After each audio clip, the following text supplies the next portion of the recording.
एक बड़ी कराल घटना इस खानदान में हो गई है, तुझे पता नहीं है। तू प्रता कुक्षिका, प्रथा मतलब कुंती, तू कुंती कोख का प्रथम लाल, तू कुंती का पहला बेटा है। ये पहली बार कर्ण को स्वयं भगवान श्री कृष्ण ने बताया है, सबसे पहली बार। अच्छा, ये बात पहले भी बता सकते थे कभी, कर्ण तो रोज मिलता था।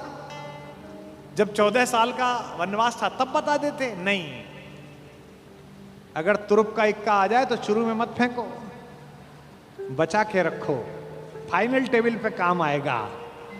अब कर्ण को बता रहे हैं कि तू तो कुंती का लड़का है, पनसूत अनादर सहता है, कौरव के दल में रहता है, किस्मत के फेरे में पड़कर का प्रेम सदा बसा दुश्मन के घर, निज बंधु मानता है, पर को कहता है शत्रु सहोदर को। पर इसमें दोष न तेरा है, तेरा कोई दोष नहीं है। अब कहा मान इतना मेरा, अब इतनी मान, चल होकर संग अभी मेरे, जहां 5 भ्राता तेरे। कृष्ण ऐसे ही हैं जो अपनी समीक्षा का अवसर देते हैं। हस्तिनापुर के दरबार में खड़े हुए कृष्ण, जिनकी भगवत्ता के विषय में स्वयं जानते हैं द्रोणाचार्य, स्वयं जानते हैं पितामह भीष्म, स्वयं जानते हैं धृतराष्ट्र, उसके बाद भी वो भ्रम पैदा करते हैं कि मुझसे युद्ध किया जा सकता है, मुझे बांध सकता है। क्योंकि दुर्योधन को वह दुर्बुद्धि का संकेत देने की क्रिया भी भगवान की है। आप सब जानते हैं कि बचपन में एक बार कृष्णा अर्थात द्रौपदी अर्थात यज्ञसेनी, जो यज्ञ की अग्नि से निकली थी, जिसके शरीर में सुगंध आती थी, भारतीय स्त्रियों के इतिहास की सबसे दीपित चरित्र है द्रौपदी। इस देश को इस समय अबलाओं की आवश्यकता नहीं है। अपने केशों पर अगर कोई निर्लज्ज हाथ डाल दे तो उसकी छाती फाड़ देने का साहस पैदा करने वाली द्रौपदियों की आवश्यकता है। भगवान यूं तो शांति लेने के लिए गए थे। जब खाना खाने लगे और पांडवों ने कहा, युधिष्ठिर ने विशेष रूप से कहा, माधव मैं युद्ध नहीं चाहता, आप जाना और कहना बस 5 गांव हमें दे दें, हम 5 भाइयों को हम काम चला लेंगे। माधव ने कहा, बड़े भैया जो आपने कहा है वही होगा। लेकिन माधव तो युद्ध ही चाहते थे। माधव चाहते थे कि एक बार निरंकुश शासकों के छोटे छोटे राज्य विगलित हों और एक अखंड विश्व में अखंड भारत का निर्माण हो, भारत की एक अखंड श्रृंखला का निर्माण हो। शांति ऐसे नहीं आती। शांति नहीं तब तक जब तक सुखभाग न नर का सम हो, नहीं किसी को बहुत अधिक हो, नहीं किसी को कम हो। ये कहा अर्जुन ने, लेकिन युधिष्ठिर ने नहीं मानी, बड़े भैया ने नहीं मानी। ये जो बड़े भैया लोग होते हैं बड़े शांतिपूर्ण होते हैं, शांति शांति शांति। हर घर में कुछ युधिष्ठिरों की आवश्यकता भी है, लेकिन हर घर में ऐसे लोगों की आवश्यकता है कि अगर कोई निर्लज्ज कुलवधू के आंचल पर हाथ डालने की कोशिश करे तो वो बिना बड़े भैया से पूछे अपना गांडीव उठा ले और अपनी गदा उठा ले। ऐसे लोगों की आवश्यकता है। और समय पर ये गांडीव और गदा नहीं उठे तो मान लेना कि समाज में महाभारत प्रतीक्षा कर रहा है। पृथ्वी लाशों से पटेगी, कोई नहीं रोक सकता। शांति लेने के लिए गए। कृष्णा ने भोजन कराया, द्रौपदी ने भोजन कराया। भोजन कराने के बाद निर्वासन की कुटिया से कृष्णा बाहर आई और हाथ धुलाने लगी माधव के। तो उसने कान्हा से पूछा कि कान्हा, याद है तुम गर्मी की छुट्टी में हमारे घर आए थे? कृष्ण ने कहा, याद है कृष्णा, तुम मुझसे चौसर में हार गए थे। कृष्ण ने कहा, याद है कृष्णा, मैंने तुमसे कहा था कि मैं इस हार का कुछ लूंगी, जिसे कहते हैं ना O2 अंग्रेजी में, I O2। तो द्रौपदी ने कहा, कृष्णा ने कहा, You owe to me, तुम्हारा मुझ पर उधार है। एक वादा उधार है, एक कसम उधार है, एक शपथ उधार है। और वादा कैसे तोड़ देते, वचन को कैसे भंग कर देते कृष्ण? क्योंकि मैंने पहले भी बताया था कृष्ण कुछ अलग नहीं है। कृष्ण भी तो उसी खानदान का कंटिन्यूएशन है जो ये कहता है कि रघुकुल रीति सदा चली आई, प्राण जाई पर वचन न जाई। भी तो वही है, बस सूर्य से चंद्र में आए हैं, इतना ही तो हुआ है। मुस्कुराते हुए कृष्ण ने कहा, मांग क्यों मांगती है, आज क्यों मांगती है? बोले यही समय है। हस्तिनापुर क्यों जा रहे हो? कृष्ण ने कहा, अरे अंदर बात नहीं सुनी, बड़े भैया कह रहे थे शांति लेने जा रहा हूं, जाओ शांति लेके आओ। द्रौपदी ने कहा, तुम्हें उस हारी हुई बाजी की शपथ देती हूं, युद्ध लेकर लौटना। यह तो कृष्ण को पता ही था कि युद्ध मिलेगा, लेकिन शठ को, मूढ़ को, दुष्ट को अंतिम समय तक समझाना आवश्यक है, ताकि विश्व भर को, समाज को संदेश जा सके कि यह तो पिटने का ही अधिकारी था।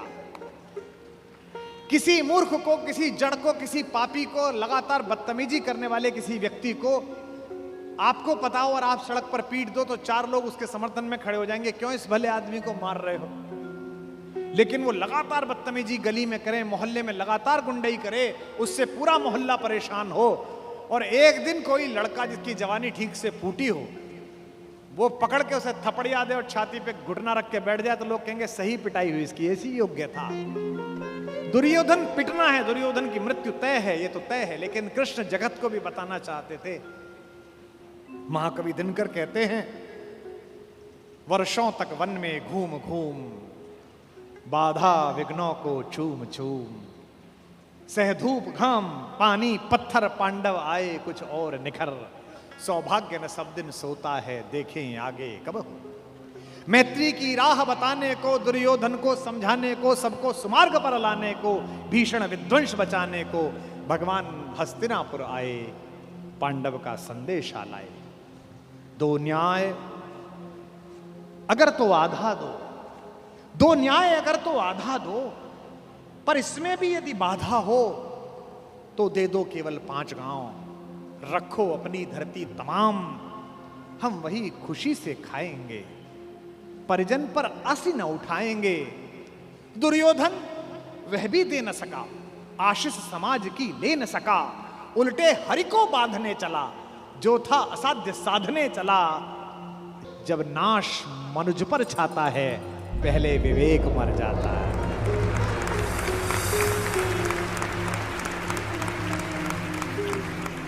जब नाश मनुज पर छाता है, पहले विवेक मर जाता है। हरि ने भीषण हुंकार किया, अपना स्वरूप विस्तार किया, डगमग डगमग दिग्गज बोले, भगवान कुपित होकर बोले, जंजीर बढ़ाकर साध मुझे, हाँ हाँ दुर्योधन बांध मुझे। यह देख गगन मुझ में लय है, यह देख पवन मुझ में लय है, मुझ में विलीन झंकार सकल, मुझ में लय है संसार सकल। अमृत फूलता है मुझ में, संघार झूलता है मुझ में, उदयाचल मेरा दीप्त भाल, भूमंडल वक्षस्थल विशाल, भुज पर बंद को घेरे हैं, मैनाक मेरु पग मेरे हैं, दीप्ते जो ग्रह नक्षत्र निखर, सब हैं मेरे मुख के अंदर।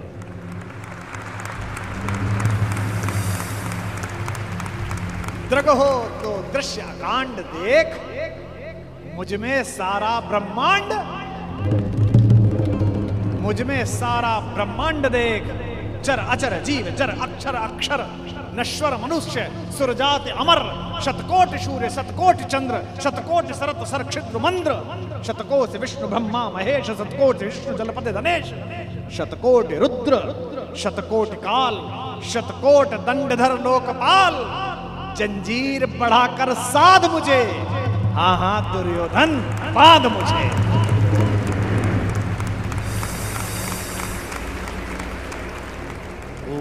लोक अतल पाताल देख, गत और अनागत काल देख, यह देख जगत का आदि सृजन, यह देख महाभारत का रण, मृतकों से पटी हुई भू है, पहचान कहां इसमें तू है।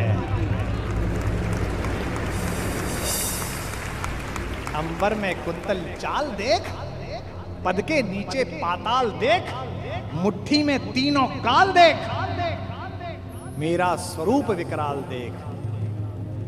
सब जन्म मुझी से पाते हैं, सब लौट मुझी में आते हैं। जिह्वा से कड़ती ज्वाल देख, सांसों से पाता जन्म पवन, पड़ जाती मेरी दृष्टि जिधर, हंसने लगती है सृष्टि उधर। मैं जभी मूंदता हूं लोचन, छा जाता चारों ओर मरण। सवाल देखना, बांधने मुझे तो आया है, जंजीर बड़ी क्या लाया है। यदि मुझे बांधना चाहे मन, पहले तो बांध अनंत गगन। और ये दो पंक्ति भगवान का भरत वाक्य, सूने को साध न सकता है, वह मुझे बांध कब सकता है। यह जो उद्घोष है, कहां बंधा कन्हैया, ये कौन कह रहा है इतना बड़ा दृश्य दिखाकर, जिसमें पिता में भीष्म जैसा ज्ञानी भी मूर्छित हो गया। केवल एक बचा देखने वाला, केवल एक ने देखा। किसने? विदुर ने। धृतराष्ट्र तो मन की आंखों से महसूस कर रहे होंगे, पर विदुर ने वो साक्षात दृश्य देखा जिसके घर का साग खाकर गए। ये जो कन्हैया है, जो दुर्योधन को देखने का अवसर भी नहीं देता, जो कहता है कि अगर विश्व को साध सकता है, शून्य को साध सकता है, तो मुझे बांधना।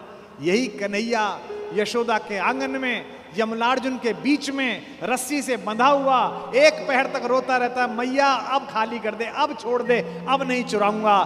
बड़ा हो तो ऐसा और छोटा हो तो ऐसा, इसी का नाम कन्हैया है। अर्जुन के जीतने में एक ही रोड़ा है, एक ही व्यक्ति है जिससे माधव को भी लगता है कि ये शक्तिशाली रहा तो मेरा दोस्त, मेरा भाई युद्ध हार सकता है। भगवान ने उसे कितने प्रेम से टैकल किया है। राजनेताओं को सीखना चाहिए, कृष्ण से कूटनीति सीखनी चाहिए। जब संधि फेल हो गई और युद्ध लेकर माधव लौटे, तो विदुर के घर पर सुबह ही सुबह कुछ मेहमान आए, कृष्ण से मिलने आए। हम भी कहीं ठहरते हैं तो नगर के लोग मिलने आ जाते हैं, महत्वपूर्ण लोग मिलने आते हैं कि कुमार विश्वास है, तो हम सब कवियों से मिलने लोग आते हैं। तो विदुर के द्वारपाल ने कहा कि अंगराज कर्ण आए हैं। विदुर ने पूछा कि क्या मुझसे मिलना चाहते हैं?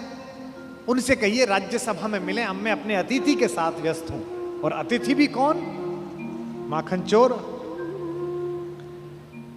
द्वारपाल ने कहा जी नहीं, वो आपसे मिलना नहीं चाहते, वो आपके अतिथि से मिलना चाहते हैं। कृष्ण ने कहा उन्हें आदरपूर्वक अंदर लेकर आओ। कर्ण आए, कर्ण ने प्रणाम किया। युद्ध में दुर्योधन की पराजय हुई हो, चाहे कुछ भी हुई हो, महाभारत के जिन चरित्रों में से एक चरित्र पर मैं अंदर तक फिदा हूं, उनमें से एक कर्ण भी है। क्या योद्धा है, क्या अद्भुत। कृष्ण मुस्कुराए। कर्ण के चेहरे पर दुख और पश्चाताप का भाव था। कर्ण ने हाथ जोड़कर कहा, माधव, मैं कल राज्यसभा में आपके साथ हुई बदतमीजी के लिए अपने मित्र दुर्योधन की ओर से आपसे क्षमा मांगने आया हूं। भगवान ने कहा, ईश्वर तुम जैसा मित्र सबको दे, जो इतने बड़े अपराध के बाद भी क्षमा मांगने के लिए आ जाता है। ऐसा मित्र सबको मिले। कर्ण ने कहा कि अगर आप मुझे थोड़ा सा भी माधव प्रेम करते हैं तो मेरे मित्र को क्षमा कर दीजिए। उसने गलती की, उसे दूत के साथ ये व्यवहार नहीं करना चाहिए था, और आप जैसे दूत के साथ तो सोचना भी नहीं चाहिए था। भगवान ने कहा मैं उसे माफ कर दूंगा, लेकिन एक शर्त है कर्ण। अंगराज ने कहा कि इसी क्षण मैं आपको अंग प्रदेश का राज्य दे देता हूं, मेरा शरीर ले लीजिए, पर मेरे मित्र को माफ कर दीजिए। कृष्ण ने कहा, शरीर देने की इतनी उतावली में मत आओ अंगराज, समय तय हो चुका है, सबको देना पड़ेगा, तुमको भी देना पड़ेगा, पक्का तय हो। कर सकते हो तो इतना करो, अब मैं वापस पांडवों के पास जा रहा हूं, हस्तिनापुर की सीमा तक मुझे छोड़ के आओ। उसने कहा, इससे बड़ा सौभाग्य का होगा कि मैं आपको छोड़ने चलूं? आइए मेरे रथ में बैठिए। कृष्ण ने कहा कि ठीक है, मैं तुम्हारे रथ में बैठ जाता हूं। आपकी कार में कोई बहुत बड़ा आदमी बैठने लगे तो कभी भी ड्राइवर से गाड़ी मत चलवाना। ड्राइवर से कहना तू नीचे उतर, सवार बहुत बड़ा है, अब ड्राइव मैं करूंगा, गाड़ी खुद चलाना सवार। कर्ण ने अपने चालक से कहा कि नीचे उतरो, इस रथ पर त्रैलोक्य का स्वामी बैठने वाला है, ड्राइव मैं करूंगा। और कर्ण तो ड्राइवर का ही लड़का है, सूत पुत्र है, उसको तो आता ही है रथ चलाना, रथ चालक का बेटा है। कर्ण रथ चलाने लगा, भगवान पीछे से उतरकर कर्ण के पास आकर बैठ गए और थोड़ी देर बाद उसका रथ छोड़कर उसे अपने रथ पर बिठा लिया, वहां भी वही रथ चलाने लगा। अब भगवान ने उससे बातचीत शुरू की। देखिए कितने बड़े कूटनीतिज्ञ हैं ये कन्हैया, दिखते भोले हैं लेकिन परम चालू। इनको पता था कि एक ये आदमी है जो फजीता करेगा, इसका मनोबल तोड़ो। पहली बार कर्ण को यह पता चला जो भेद उन्होंने बताया। हरि बड़े प्रेम से कर धर कर ले चढ़े उसे अपने रथ पर, रथ चला परस्पर बात चली, शमदम की टेढ़ी घात चली। शीतल हो हरि ने कहा हाय, अब शेष नहीं कोई उपाय। कर्ण अब कुछ बचा नहीं, हो विवश हमें धनु धरना है, अब तो हमें यह धनुष उठाना पड़ेगा, क्षत्रिय समूह को मरना है। मैंने कितना कुछ कहा नहीं, विषबाण कहां तक सहा नहीं, पर दुर्योधन मतवाला है, कुछ नहीं समझने वाला है। चाहिए उसे बस रण केवल, सारी धरती की मरण केवल।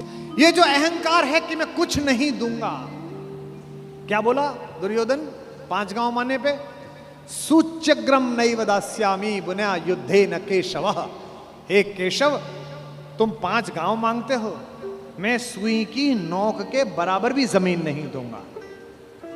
हे वीर तुम ही बोलो अकाम, बिना पार्शल हुए बोलना। कर्ण से पूछ रहे हैं क्या वस्तु बड़ी थी 5 ग्राम?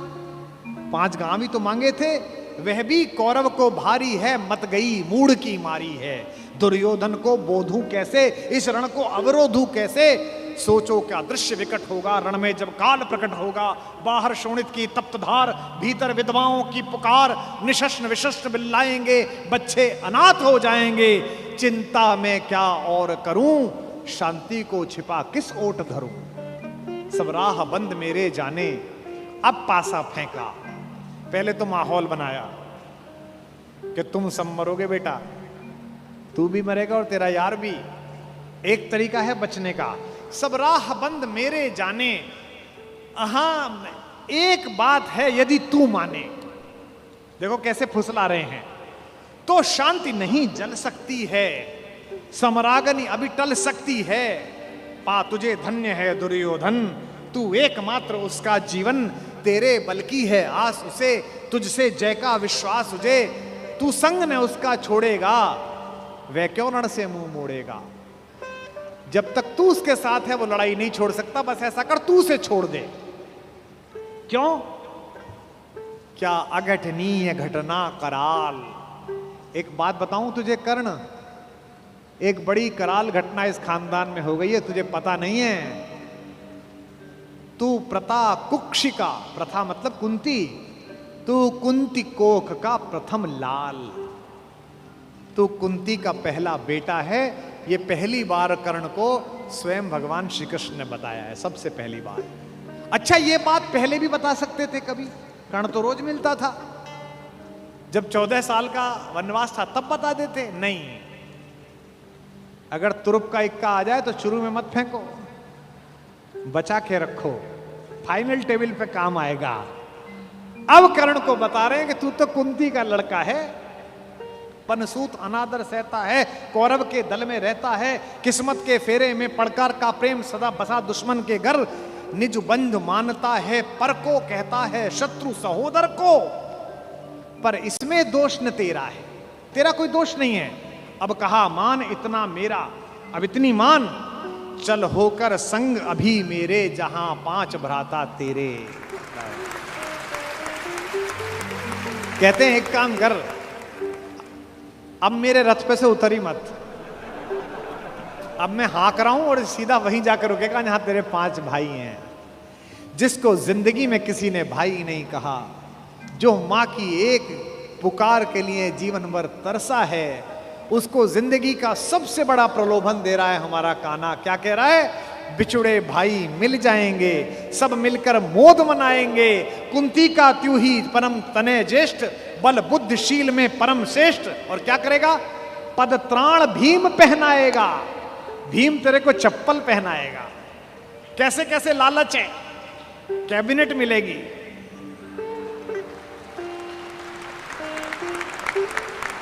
और उसमें भी कोई छोटा मोटा मिनिस्टर नहीं, सीधा ही प्राइम मिनिस्टर। पद त्राण भीम पहनाएगा, हैं? धर्माधिप युधिष्ठिर चमर डुलाएगा। तेरे दरबार के बाहर कौन खड़े होंगे? पहरे पर पार्थ प्रवर होंगे। जो तेरा दुश्मन है, तेरा छोटा भाई अर्जुन, ये तो तेरा एनएसजी कमांडो बनेगा। पहरे पर पार्थ प्रहर होंगे, सहदेव नकुल अनुचर होंगे। सब लोग तुझे पहचानेंगे, असली स्वरूप को जानेंगे। खोई मणि को जब पाएगी, आखिरी दाव जो मारा है, खोई मणि को जब पाएगी, कुंती फूली न समाएगी।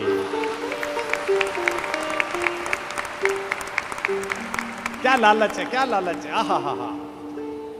कुरुराज स्वयं झुक जाएगा, संसार बड़े सुख में होगा, कोई न कहीं दुख में होगा। सब गीत खुशी के गाएंगे, तेरा सौभाग्य मनाएंगे। और आखिरी में ऐसी बात कहता है, और कौन दुनिया को जो देता है वो भीख मांग रहा है। मेरे कन्हैया को पृथ्वी की आग टालने के लिए भीख मांगनी पड़ी। कुरुराज समर्पण करता हूं, पूरा राज्य कुरुराज समर्पण करता हूं, साम्राज्य समर्पण करता हूं। यश मुकुट मान सिंहासन ले, बस एक भीख मुझको दे दे। कौरव का तज रण शोक सखे, भूखा भावी हर शोक सखे। ये तो कन्हैया हैं जो इतनी स्ट्रेटेजी अपनाते हैं। किस लिए? देखो, ये बड़ा गहरा गणित है, इसको समझो। इस दाव को चलने में कृष्ण का कोई नुकसान नहीं है। अगर कर्ण इधर आ जाता तो महाभारत समाप्त हो जाती।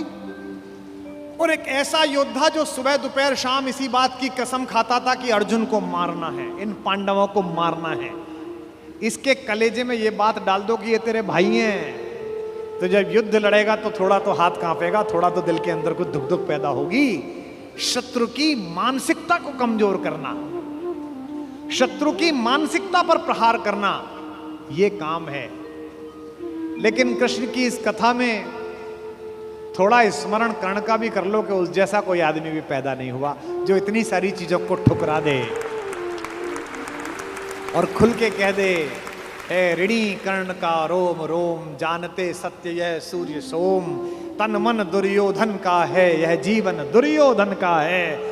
और दो पंक्ति जो कही है कर्ण ने, मैं उसकी दृढ़ता को और उसके समर्पण को प्रणाम करता हूं। सुरपुर से भी मुख मोड़ूंगा, केशव मैं उसे न छोड़ूंगा।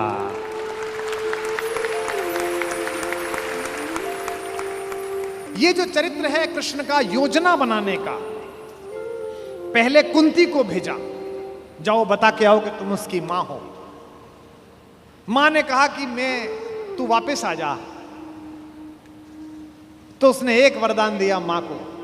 मां ने कहा, अभिलाष लिए तो बहुत बड़ी आई थी, पर आस नहीं अपने बल्कि लाई थी। था एक भरोसा यही कि तू दानी है, अपनी अमोघ करुणा का बड़ा अभिमानी है। उसने भी कहा, मां मैं तुझे वचन देता हूं कि तेरे 5 बेटे जीवित रहेंगे।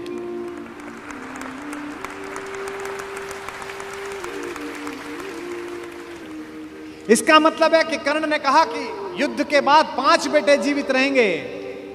अर्जुन के अलावा किसी पर हथियार नहीं उठाऊंगा। अर्जुन मिलेगा तो छोड़ूंगा नहीं, अर्जुन मर गया तो युद्ध समाप्त करवा दूंगा, तब भी तेरे 5 बेटे जिंदा रहेंगे। खुलकर कहूंगा ये मेरी मां है। और अगर अर्जुन का दाव चल गया मां, तो तुझे पता और मुझे पता कि हम मां बेटे हैं, तेरे 5 बेटे जिंदा रहेंगे। जा मां, मैं तुझे वरदान देता हूं। तू दान दान रट रही किंतु क्यों माता, पुत्र ही रहेगा सदा जगत में दाता। मैं ही देता रहूंगा, दुनिया तो उससे सदा सभी कुछ लेगी, पर क्या माता भी उसे कभी कुछ देगी। मैं एक कर्ण अतएव मांग लेता हूं, बदले में तुझको 4 कर्ण देता हूं। छोड़ूंगा मैं तो कभी नहीं अर्जुन को, तोड़ूंगा कैसे स्वयं पुरातन प्रण को, पर अन्य पांडवों पर मैं कृपा करूंगा, पाकर भी उनका जीवन नहीं हरूंगा।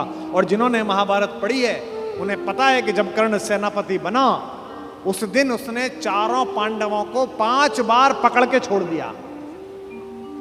भीम तो उसके रथ के आगे आके नृत्य करने लगा गुस्से में रोता हुआ कि मुझे अपमानित करके छोड़ता है, मैं क्षत्रिय हूं, मेरा वध कर मुझे मार दे। और गालियां बकने लगा, तू सूत का पुत्र है, तुझे क्या पता कैसे लड़ा जाता है। भीम के रथ को तोड़ दिया अपने तीरों से कर्ण ने। उसी कर्ण को इन्होंने, जो पीछे खड़े मुस्कुरा रहे हैं, बिना शस्त्र के मरवा दिया। उसके हाथ में कोई धनुष नहीं और मरवा दिया। अर्जुन से कहा मार, अभी मार। आपको लग सकता है कि ऐसा क्यों हो गया। यही कृष्ण हैं जो कूटनीति को इस प्रकार नियोजित करते हैं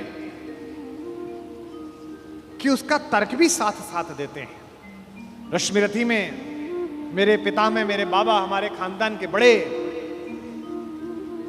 दिनकर कहते हैं कि विपद में कर्ण को यो ग्रस्त पाकर, सराशनहीन अस्तव्यस्त पाकर, जगाकर पार्थ को भगवान बोले, खड़ा क्या देखता है मौन भोले।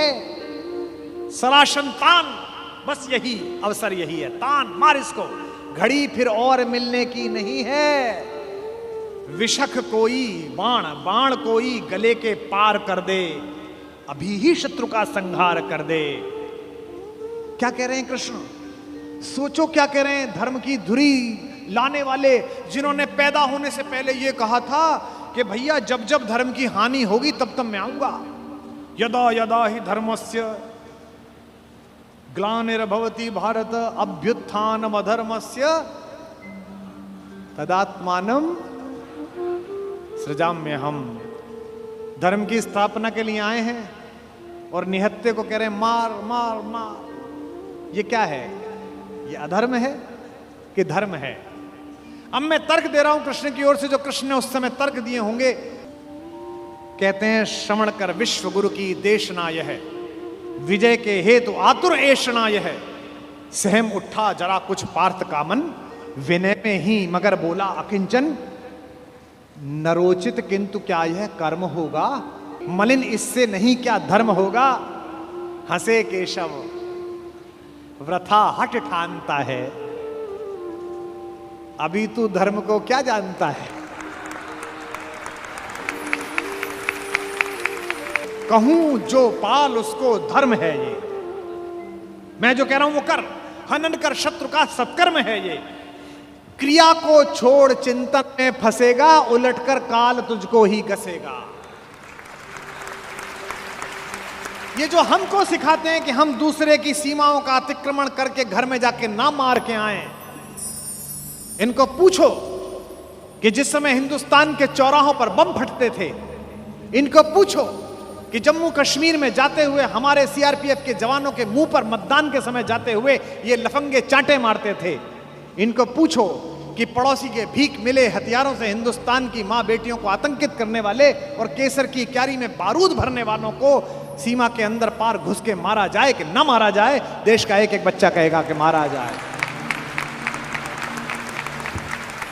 नहीं, जब पार्थ को देखा सुधरते, हृदय में धर्म का टुक ध्यान धरते, समय के योग्य धीरज को संजोकर कहा राधे ने गंभीर होकर। अब कर्ण बोला, हर पापी, हर अनाचारी, हर दुष्ट जिसने दुष्टता में साथ दिया है वो ज्ञान देने लगता है। भूल गया अर्जुन के कौन ज्ञान दे रहा है। अर्जुन के अंदर भक्ति, मनुष्यता, भावना सब पैदा हो गई। नरोचित धर्म का कुछ काम तो लो, बहुत खेले जरा विश्राम तो लो। फंसे रथ चक्र को जब तक निकालूं, धनुष धारण करूं, प्रहरण संभालूं। रुको तब तक चलाना बाण फिर तुम, हरण करना कर सको यदि प्राण तुम। नहीं अर्जुन शरण में मांगता हूं, समर्थित धर्म से रण मांगता हूं। कर्ण कहता है कि धर्म से युद्ध करो। कृष्ण मुस्कुराए कि बेटा अब फंसा के, अब मैं तुझे धर्म समझाता हूं, है ना। उपस्थित देख हो न्यायार्थ हरि को, निहारा पार्थ ने हो खिन्न हरि को। अर्जुन का तो सॉफ्टवेयर हैंग हो गया, इसे मारूं कि ये जो कह रहा है धर्म वो पालू। और जब सॉफ्टवेयर हैंग हो जाए तो क्या करना चाहिए? जब तुझसे ना सुलझे तेरे उलझे हुए धंधे, भगवान के इंसाफ पर सब छोड़ दे बंदे। खुद ही तेरी मुश्किल को वो आसान करेगा, जो तू नहीं कर पाया वो भगवान करेगा। उपस्थित देख यो न्यायार्थ हरि को, निहारा पार्थ ने हो खिन्न हरि को। मगर भगवान किंचित भी न डोले। अभी तक तो हंस रहे थे, मुस्कुरा रहे थे, करते मार। जैसे ही कर्ण ने धर्म बोला, भगवान के अंदर से आग निकली। कुपित हो वज्र सी यह बात बोले, प्रलापी ओ उजागर धर्म वाले, बड़ी निष्ठा बड़े सत्कर्म वाले। मरा अन्याय से अभिमन्यु जिस दिन, कहां पर सो रहा था धर्म उस दिन।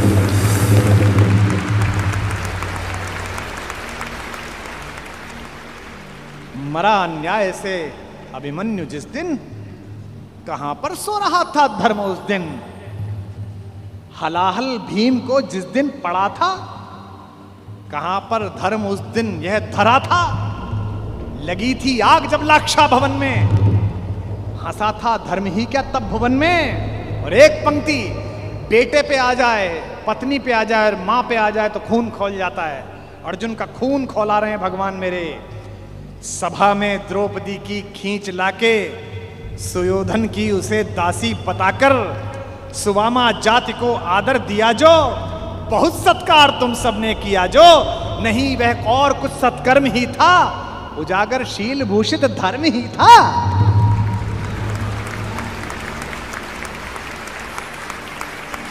जिस दिन एक रजस्वला बेबस महिला को बाल से खींचकर तेरे दोस्त का नीच छोटा भाई लाया था, और तेरे उस तथाकथित मित्र ने अपनी जंघा पर हाथ मारा था कि यहां बैठेगी, उसी दिन तय हो गया था कि इस जंघा पर धर्म युद्ध के खिलाफ चोट पड़ेगी। जो युद्ध जानते हैं वो सब जानते हैं, जुए में हार कर धन धाम जिस दिन, हुए पांडव यति नष्काम जिस दिन, चले वनवास को तब धर्म था वह, शकुनियों का नहीं अपकर्म था वह। और कोई अपकर्म नहीं होता। कटी से नीचे प्रहार करना अधर्म है, लेकिन दुर्योधन की जंघा तोड़ी भीम ने, कोई नहीं। ये जो रणनीतिकार कृष्ण है। खांडव दहन हुआ, आप सबको पता है, आग लग गई, आग बुझी नहीं, इंद्र से भी नहीं बुझी। तो इंद्र ने अपने बेटे से कहा, अर्जुन से कहा कि भाई बुझा। सर्पों ने कहा कि बुझा। अर्जुन ने बादलों में तीर मारा और बादल बरसे। जब पुरुषार्थ आ जाता है तो तीर आदमी ऐसे ही मारता है, कभी बादल में मारता है, कभी जमीन में मारता है। पिता में भीष्म जब पड़े हुए थे शरशैया पर, उनके मुंह से निकला पानी। कोई सोने के मटका लाया, कोई चांदी के मटके लाए। उन्हें अर्जुन की तरफ देखा कि पड़पोते पानी। अर्जुन ने तीर मारा पृथ्वी पे।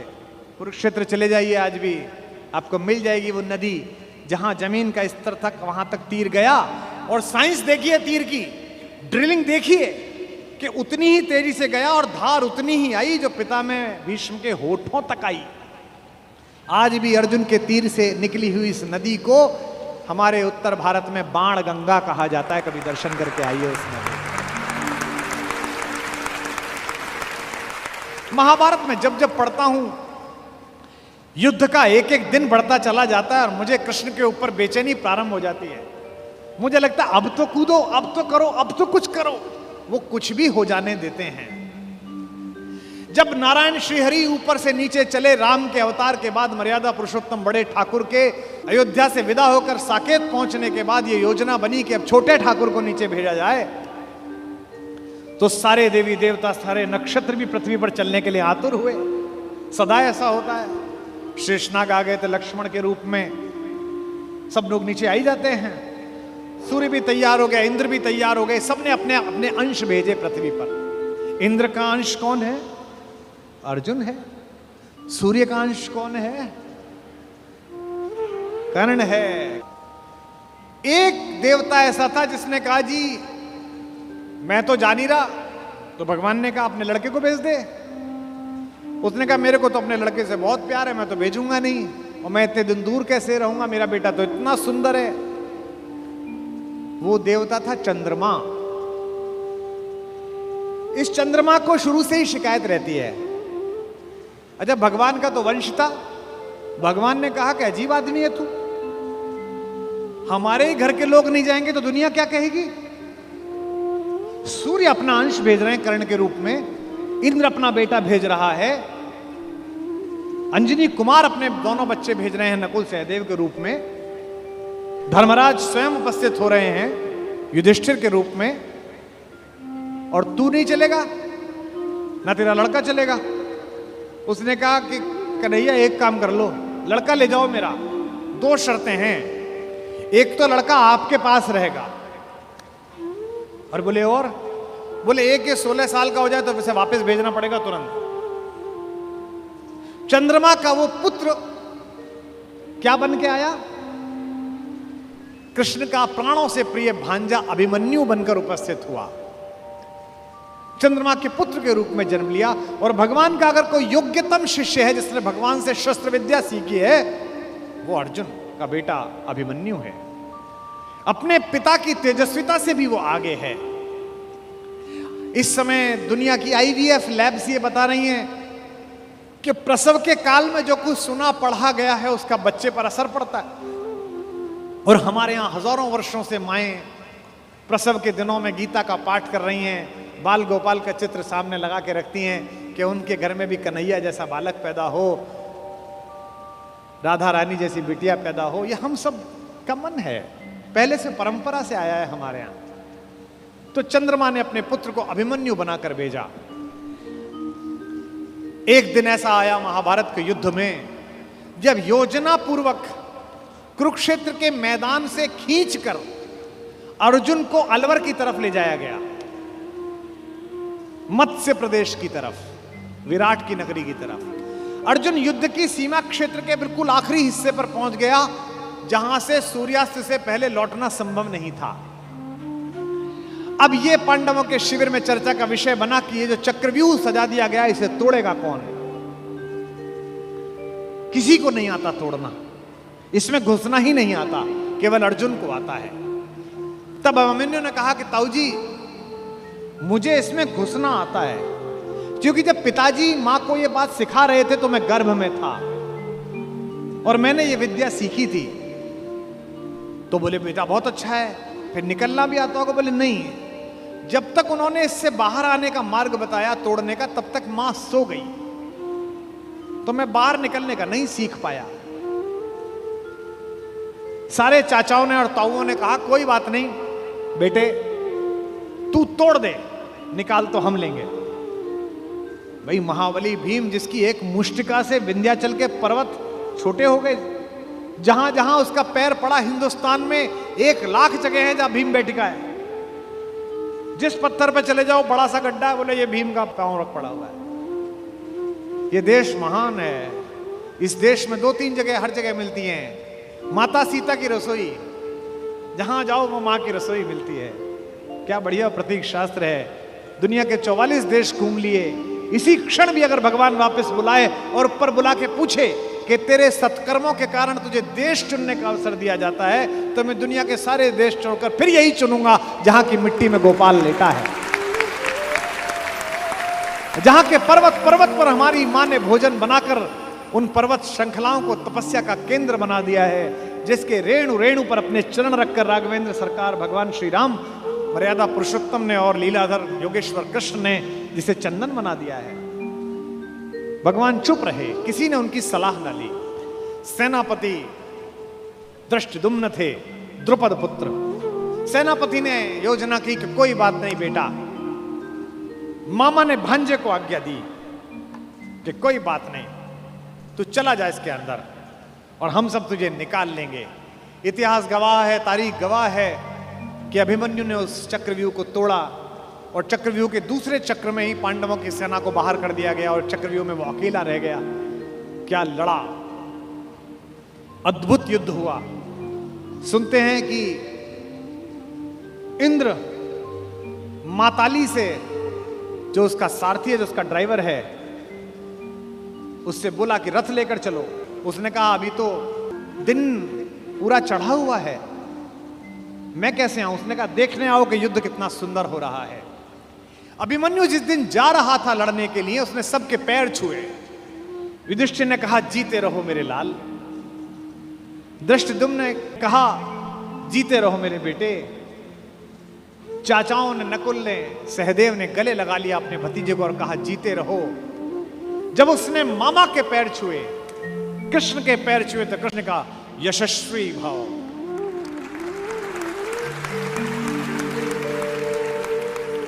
जब अभिमन्यु शिविर से बाहर निकला और कृष्ण देखने लगे, तो द्रौपदी ने कहा मेरा बेटा जीवन की सबसे बड़ी लड़ाई लड़ने के लिए जा रहा है कान्हा, सबने उसको जीते रहो का आशीर्वाद दिया, तुमने नहीं दिया। तुमने उससे यशस्वी भव का आशीर्वाद दिया, जीते रहो क्यों नहीं बोला? क्या तुम्हें युद्ध के परिणाम में कोई शंका है? तो कृष्ण ने जो बात कही वही जीवन के युद्ध में भरत वाक्य बनाना। माधव ने कहा कि कृष्णा मैं नहीं जानता कि आज के युद्ध का परिणाम क्या होगा, पर मैंने जो शिक्षा अपने भांजे को दी है, मैं ये दावे के साथ कह सकता हूं कि महाभारत के रण में जीते या हारे कोई भी, लेकिन सबसे बड़े और उज्जवल योद्धा के रूप में मेरे भांजे का नाम लिखा जाएगा, अभिमन्यु का नाम लिखा जाएगा।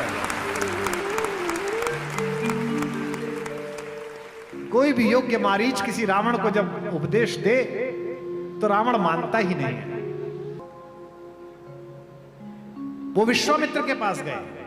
विश्वामित्र ब्रह्म ऋषि है, राजा ऋषि है, लेकिन उनकी वशिष्ठ से थोड़ी ईर्ष्या थी, हल्की सी रही होगी मन में कोई बात।